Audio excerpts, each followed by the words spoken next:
Les secours ont été alertés par une voisine ayant aperçu de la fumée et entendu une explosion. À l'extérieur de la maison, aucun dégât n'est visible. L'incendie a pris la forme d'une combustion, enfumant totalement l'intérieur du bâtiment.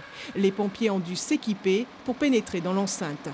Lorsque nous sommes arrivés sur les lieux, il y avait énormément une fumée noire épaisse, hein, ce qui sous-entend que le feu a eu du mal à se développer en fait par manque d'oxygène. C'est pour ça qu'il nous a fallu rentrer à l'intérieur avec les personnels munis d'appareils respiratoires isolants.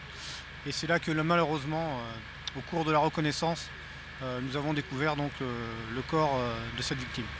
La victime, une femme âgée de 60 ans, est décédée des suites d'une asphyxie. Cette tournusienne était bien connue dans le quartier.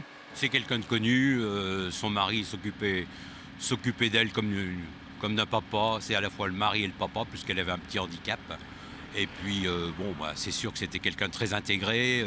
Ils étaient mariés bientôt depuis 20 ans. Et en plus de ça, ils résidaient ici dans ce logement social de Logivy depuis 14 ans.